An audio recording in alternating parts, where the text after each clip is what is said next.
Yeah, this press conference just wrapped up a couple of minutes ago, and we've now got Surfside Mayor Charles Burkett with us. Thank you for joining us, Mayor. I've seen you out at the site the last several days. I know how busy you've been. Listening to that news conference, we're always hopeful every time that the numbers are going to change, and once again, the numbers did not change. Can you explain the challenges today at the collapse site? Well, first, with respect to the numbers not changing, that could be a good thing, because we don't want bad numbers, we want good numbers. And, you know, I'm expecting miracles. And it's funny, I think it's important to tell you that I had last night sent Mayor Cava an article from the BBC that outlined victims who had been buried in rubble after earthquakes.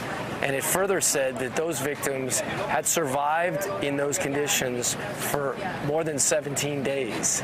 So given that, I'm comfortable that we're at the beginning. I think you're saying 17 days. So could this go on for weeks? Is that what you're saying? As far as I'm concerned, it needs to go on until we pull every person out of that rubble that we can. Okay, so that we're convinced that there are no more people to pull out. One thing that I can't stop thinking about today is the families going to the site. I mean, I can't imagine what that is like for them. And I know you helped make that happen. That's a good thing. I don't know if you were there. Can you talk a little about that? Well, nobody was there. It was a private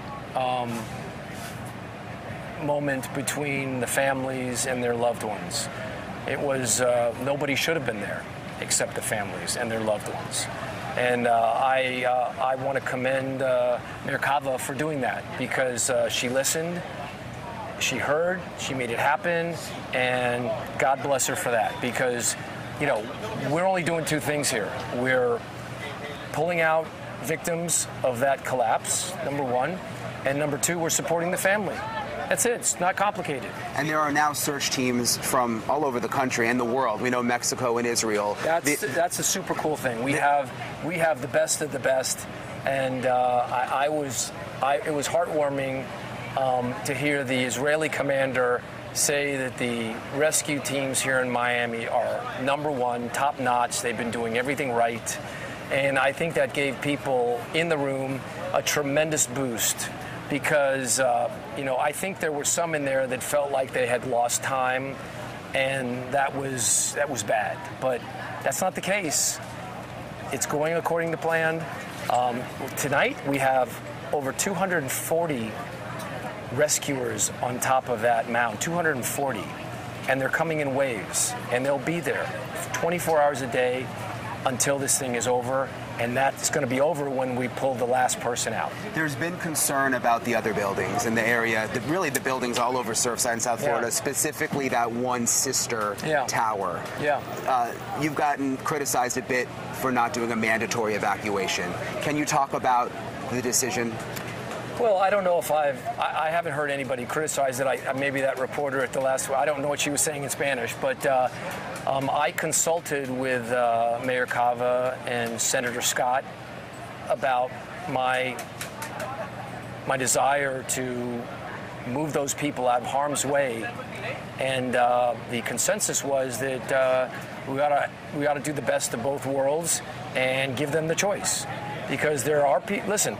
The fact of the matter is the building's been there for 40 years. It'll probably be there for another 40 years. And, you know, we had a very serious problem with this building that fell down, and we're going to get to the bottom of it. But, you know, who knows, right? I mean, you know, it's probably not going to fall down in 5 days. But you know what?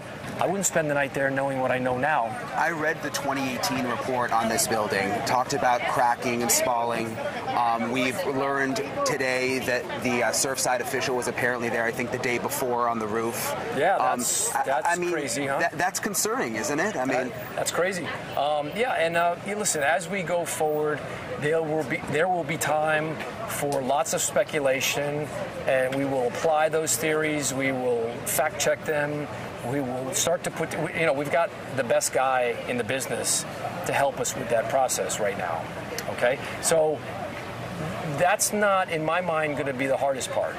What we need to do, and by the way, we've already done the hardest part, and that's put together the team, put together the resources, and now we're applying them.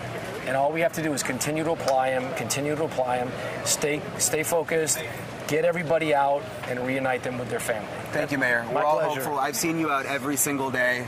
Yeah. Appreciate the work you're doing. My pleasure. Thank you. Thank you so much. The mayor is saying that this could go on for weeks. He mentioned in other situations when they've continued searching for 17 days. That's the first time I've heard that, Rudabeh. I know you asked the question earlier, how long could this go on? Now we're starting to find out. This search and rescue operation could be going on for weeks. Rudabeh.